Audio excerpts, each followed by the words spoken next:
한재윤의 성성 이야기.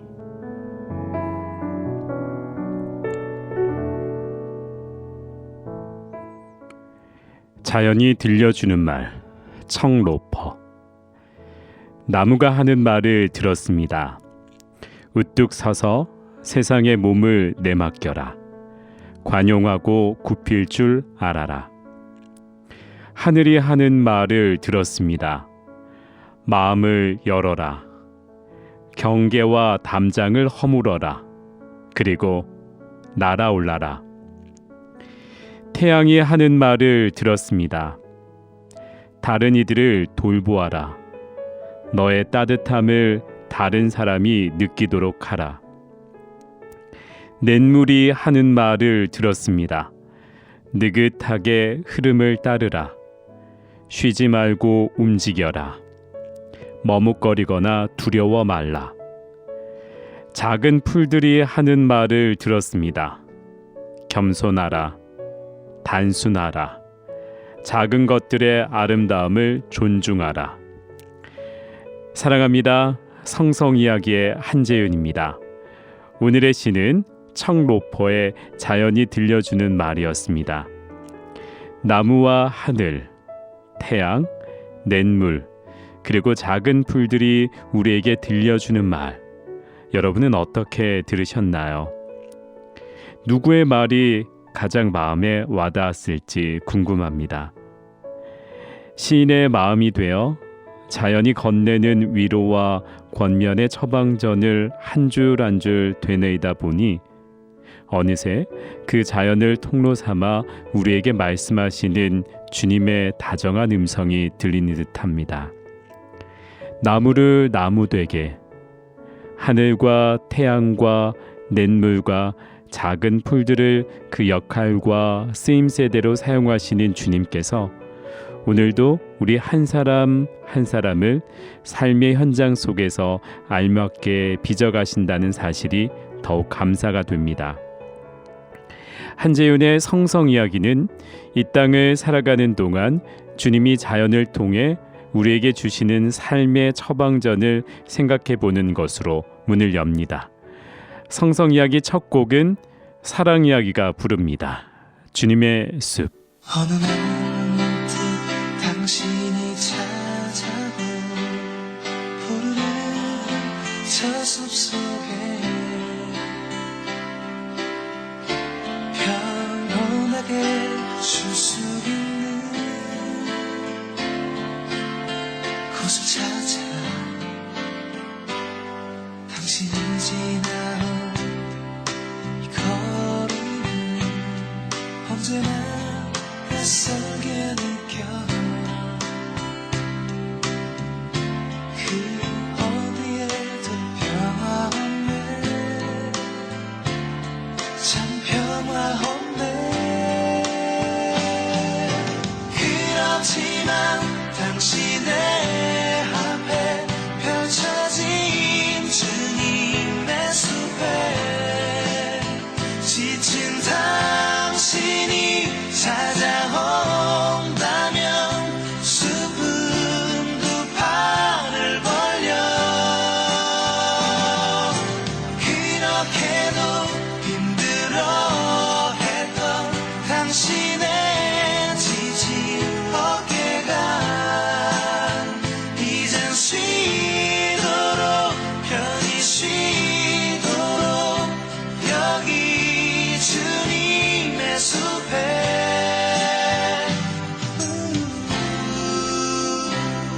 당신이 느꼈던 지난 날의 슬픔의 기억들을 생각하고 잊어버리고 또 생각하네 그렇지만 당신의 앞에 펼쳐진 주님의 숲에 지친 당신이 찾아온다면 숲은 두 팔을 벌려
여러분은 지금 CTS 라디오 조이 함께 있으면 좋은 목사 한재윤의 성성 이야기와 함께하고 있습니다. 우리 지난 시간에는 연령별 성성교육, 중년 부부의 성성교육 중 성적 욕구가 다른 남자와 여자, 그리고 중년기의 남녀 호르몬 변화에 대해 알아봤는데요. 남자와 여자의 성욕구에 차이가 있다는 이야기를 했습니다. 남자의 경우에는 성적 호르몬인 테스토스테론이 왕성하게 발산하는 사춘기에는 성인보다 20배 정도 높은 수치로 발산된다는 이야기도 했고요. 그에 반해 사춘기 소녀는 5배 정도로 남녀 차이가 크다는 이야기도 했던 것 같아요. 그렇지만 또 남자는 중년기 이후에 또 성기능이 저하되긴 하지만 정자가 계속적으로 생성되기 때문에 생명이 다하는 날까지 성적인 욕구가 계속 존재한다는 이야기도 한 것 같습니다. 중년 부부의 성성교육에서 중요한 부분은 중년기는 인생의 황금기로 인생도 알고 세상도 알고 안정감 속에서 배우자와 깊은 이야기를 나눌 수 있는 그런 경지까지 오른 기간이 아닐까 싶어요. 이때는 서로 위로하고 관심 갖고 애정을 키워나가는 것이 정말 중요하지 않을까라는 생각이 듭니다. 오늘도 중년 부부 성성교육에 대해서 계속 알아볼 건데요. 특별히 거룩한 장소인 여자의 자궁에 대해서 좀 알아볼까 합니다.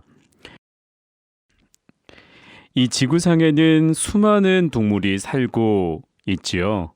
그런데 결혼이라는 제도 안에서 육체적으로 성적인 연합을 통해 한 몸을 이루는 것은 인간밖에 없습니다. 그리고 간음죄는 우리 인간에게만 해당되지요. 그 이유는 인간만이 하나님의 형상대로 지음을 받았기 때문이 아닐까 싶습니다. 창세기 2장 24절에 보면 이러므로 남자가 부모를 떠나 그의 아내와 합하여 둘이 한 몸을 이룰지로다. 아멘. 하나님은 남녀가 한 몸을 이루어 거룩한 가정을 이루게 하셨습니다. 그 안에서 주님이 함께 거하기를 원하시기 때문에 가정은 거룩한 성소인 것이지요. 그래서 부부 중 한 사람이 간음하면 거룩한 성전이 파괴되고 성전이 더럽혀져 결국 하나님께 죄를 짓는 것이 되는데요. 히브리서 13장 4절 말씀을 보면 모든 사람은 결혼은 귀히 여기고 침소를 더럽히지 않게 하라. 음행하는 자들과 간음하는 자들을 하나님이 심판하시리라 라고 되어 있습니다. 또 바울은 부부가 한 몸이 되는 것처럼 창녀와 합하는 자는 창녀의 지체가 되므로 음행을 강력하게 경계하라고 전하고 있습니다. 고린도전서 6장 15절부터 16절까지의 말씀을 보면 너희 몸이 그리스도의 지체인 줄을 알지 못하느냐? 내가 그리스도의 지체를 가지고 창녀의 지체를 만들겠느냐? 결코 그럴 수 없느니라. 창녀와 합하는 자는 그와 한 몸인 줄 알지 못하느냐? 일러스되 둘이 한 육체가 된다 하셨나니. 아멘. 그리고 잠언 6장 32절부터 35절까지의 말씀을 보면 여인과 간음하는 자는 무지한 자라. 이것을 행하는 자는 자기의 영혼을 망하게 하며 상함과 능력을 받고 부끄러움을 씻을 수 없게 되나니 남편이 투기로 분노하여 원수 갚는 날에 용서하지 아니하고 어떤 보상도 받지 아니하며 많은 선물을 줄지라도 듣지 아니하리라. 아멘. 특히 여성의 신체 중 자궁은 남편의 씨를 받아 하나님의 형상을 닮은 경건한 자손을 잉태해 생산하는 가장 거룩한 기관이라고 할 수 있는데요. 아내는 하나님이 짝지어 주신 남편 외에 다른 남자와 성관계를 하면 성소를 더럽히는 중한 죄를 짓는 것이 됩니다. 우리 현대사회는 포스트 모더니즘의 영향으로 기존의 질서가 파괴되고 성적으로 자유분방하고 쾌락을 추구하는 사회가 되어버렸습니다. 성욕구와 쾌락에 너무 관대해지고 급진적으로 바뀌고 있는데요. 혼전성교, 혼외정사, 동성애, 다성애 등 아주 성적 문란이 만연한 시대에 살고 있다고 할 수 있는데요. 아무리 사회가 음행과 간음증에 관대하더라도 우리 신앙인은 하나님이 원하시는 성적인 순결을 지켜야 하지 않을까 싶습니다. 우리의 몸을 성적으로 정결하게 가꾸는 것이 우리를 향한 하나님의 뜻이라고 할 수 있습니다. 고린도전서 6장 19절 말씀을 보면 너희 몸은 너희가 하나님께로부터 받은 바 너희 가운데 계신 성령의 전인 줄을 알지 못하느냐.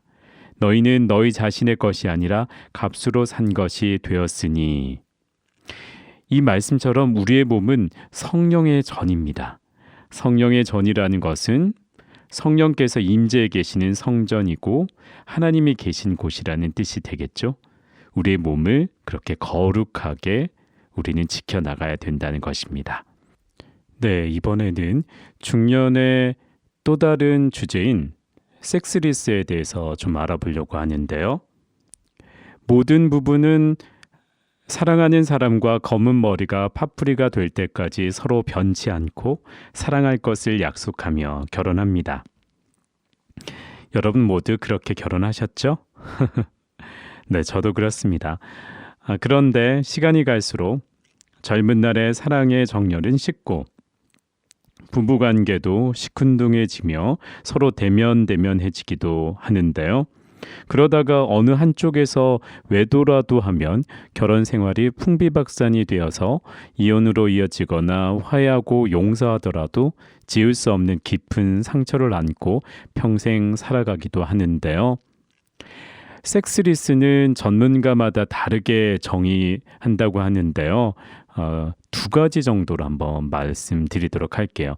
섹스리스란 신체적으로 건강에 별 문제가 없음에도 최근 3개월 이상 월 1회 이하로 부부관계를 한 경우를 말한다고 하고요. 또 다른 곳에서는 1년 동안 한 번도 부부관계를 하지 않은 경우를 섹스리스라고 정의하기도 한다고 합니다. 어느 조사에서 보면 한국 부부의 36%가 섹스리스라고 하는데요. OECD 회원국 중에 2위로 조사되었다고 하는데요. 유독 왜 한국 부부 중에 섹스리스가 많은 이유는 무엇일까요? 분주한 삶 속에서 직장일이 힘들고 일상생활에 지쳐있기 때문일까요?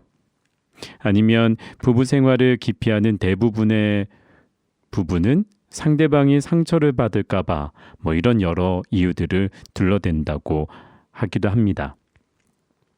중년기는 인생의 황금기이기도 하지만 부부관계에서도 절정의 시기라고도 할 수 있는데요.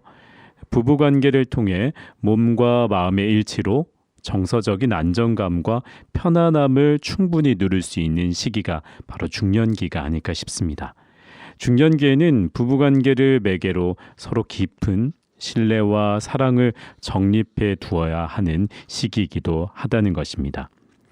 우리 중년기 이후에 노년기 삶에 지대한 영향을 주기 때문에 우리 중년기는 굉장히 중요하겠죠. 이렇게 중년기가 부부관계를 통해 충분히 즐기고 최고의 행복감을 맛볼 수 있는 절호의 기임에도 섹스리스가 증가하는 이유는 과연 무엇일까요? 자, 먼저 남성이 아내와의 섹스를 기피하는 심리를 살펴보려고 하는데요. 누가 봐도 예쁘고 매력적인 여성과 결혼했음에도 얼마 지나지 않아 애정이 식었다는 남성들이 꽤나 많습니다. 아름답고 예쁜 여성임을 다 아는데도 부부관계 욕구가 일어나지 않아서 여러 가지 이유로 아내와의 관계에 부부관계를 피한다고 하는데요. 여성으로서의 매력이 충분한 아내를 두었음에도 남성들이 밖에 나가서 자기 아내보다 훨씬 못한 여성과 외도를 한다는 것인데요. 보통 사람이라면 쳐다보지도 않을 것 같은 까칠한 성격의 여성과 외도를 한다고 합니다. 남녀 섹스리스의 원인을 살펴보면 이렇습니다. 부부 갈등의 원인으로 남녀 모두 성격 차이와 경제적인 문제를 들었다고 하는데요. 남성은 남편을 무시하는 아내 언행, 미숙한 살림살이, 시부모에 대한 불평불만, 시댁을 욕하는 태도 등이 갈등의 원인이고 부부관계까지 흥미를 잃게 하는 원인이었다라고 합니다. 반면에 여성의 부부 갈등의 원인으로는 남편의 가부장적인 사고방식, 강압적이고 폭력적인 태도, 아내의 정서나 감정에 무관심한 것, 외도, 마마보이 기질 등을 부부 갈등의 원인으로 꼽았다고 하는데요. 그 외에도 맞벌이와 육아 문제, 가사노동, 남편의 퉁명스럽고 자상하지 못한 성격, 결혼의 기대감 상실 등이 부부관계의 흥미를 감소시키는 요인으로 나타났다고 합니다. 또 더한다면 경제적 어려움과 시집과 갈등 속에서 남편의 미숙한 중재자 역할 등이 섹스리스로 이어지는 요인이 되었다고 합니다. 자, 여러 가지 문제로 섹스리스가 이어지는 것을 볼 수 있는데요. 여러분이 들으시면서 나한테 해당되는 것은 없는지 이런 생각이 들지 않습니까? 네, 저도 좀 돌아보게 되는데요. 중년의 이런 섹스리스의 문제는 부부에게 주어진 여러 가지 역할 갈등과 감정적 갈등 때문이라고 볼 수 있는데요. 이를 해결하기 위해서는 충분한 대화가 요구된다는 겁니다. 대화를 통해서 아내는 남편을 이해하고 남편은 아내를 이해할 때 부부간의 친밀함은 회복될 수 있지 않을까 싶어요. 아내에게 주어지는 육아, 가사노동, 자녀교육, 맞벌이 등 아주 과중한 업무 부담을 줄여주거나 부부가 함께 나누는 것도 굉장히 좋은 방법이라 할 수 있는데요.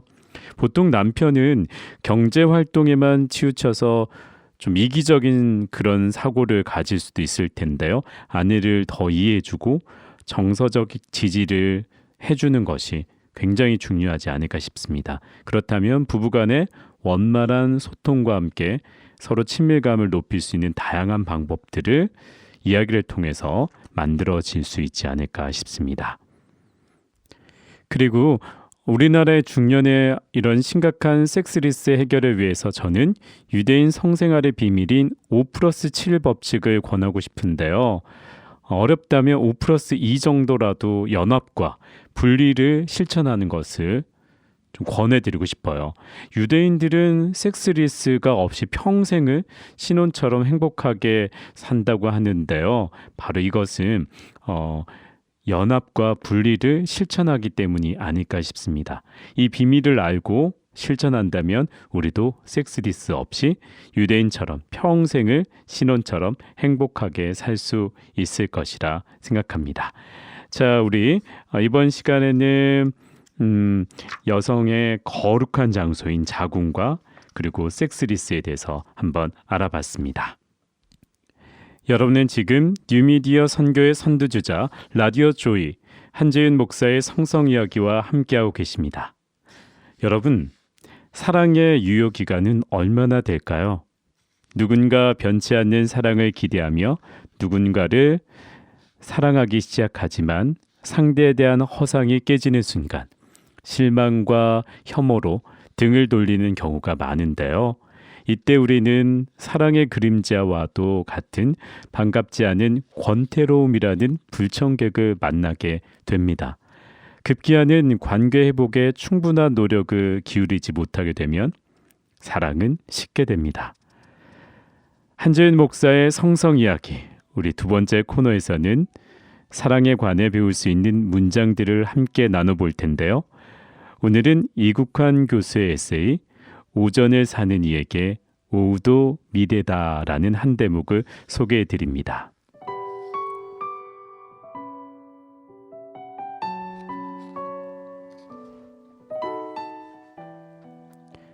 사랑은 기억을 공유하는 것. 미국 코넬대 신시아 하잔 교수의 연구에 따르면 폭풍 같은 열정적 사랑은 연애 1년을 전후에 급격히 약해지며 길어야 900일을 넘지 않는다고 한다. 그럼에도 왕가위 감독의 영화 중경삼림에서 금성무는 이런 독백을 한다. 만약에 사랑에도 유효기간이 있다면 내 사랑의 유효기간은 만년으로 하고 싶다라고. 이만큼 사랑의 유효기간을 부정하고 싶은 처절한 독백이 있을까?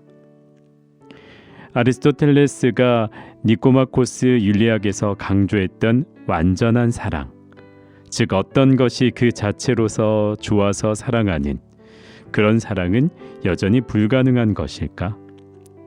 도구적 사랑과 쾌락적 사랑만이 낭만이란 위장막에 은폐되어 연인들을 사로잡는 것일까? 에릭 프롬의 도발적인 명제를 빌리면 사랑은 기술이다. 사랑의 기술을 연애 선수들이 흔히 전리품처럼 늘어놓는 상대를 유혹하는 잔재주쯤으로 오해하지 말았으면 한다. 에릭 프롬은 사랑의 기술에서 사랑을 정서적 감정이나 느낌이 아닌 의지와 노력의 산물로 본다. 따라서 그 기술을 체득하려면 이성적인 태도로 부단히 노력해야 한다. 사랑은 감성으로 시작되고 이성으로 유지된다. 감성은 소중하나 변덕이 심하다. 열역학 제2법칙에 따르면 뜨거운 물이 식을 수는 있어도 식은 물이 자연 상태에서 다시 뜨거워지지는 않는다. 모든 열정은 결국 식는다. 그것이 열정적 사랑의 비극이다. 제대로 사랑하려면 스스로 만들어 놓은 상대의 허상을 깡그리 무너뜨려야 한다. 그 폐허 위에 다시 차곡차곡 탑을 쌓듯 쌓아가면서 사랑은 비로소 시작한다. 허상을 부수는 것이 인식이라면 다시 쌓아 올리는 것이 노력이다. 네, 살아있는 매 순간이 기적이요 축복임을 깨닫는 데는 사랑만한 경험이 없다고도 하지요. 사랑하는 상대에 대해 스스로 만들어 놓은 허상을 무너뜨리고 그 위에 다시 차곡차곡 탑을 쌓듯 신뢰관계를 다져야만 제대로 된 사랑이 시작된다는 말이 참으로 인상적입니다. 사랑한다는 이유로 상대에게 과몰입하거나 중독되어 자신을 잃어버리지 않는 것, 그리고 상대를 도와서 각자가 독립적으로 성장하는 관계를 통해서 사랑의 결실을 맺을 때 사랑의 유효 기간은 늘어나게 됩니다. 함께 있으면 좋은 목사 한재윤의 성성 이야기. 다음 주에도 여러분들과 함께 만들어가는 따뜻한 사랑 이야기 계속 이어질 것입니다. 오늘 사랑은 기억을 공유하는 것이라는 글 생각해 보면서 따뜻한 마무리했으면 좋겠습니다. 마지막 곡은 소울싱어즈의 Between You and Me 들으면서 성성 이야기 끝인사 드릴게요. 지금까지 작가 고영미, 함께 있으면 좋은 목사 한지윤이었습니다. 사랑합니다. 그리고 고맙습니다.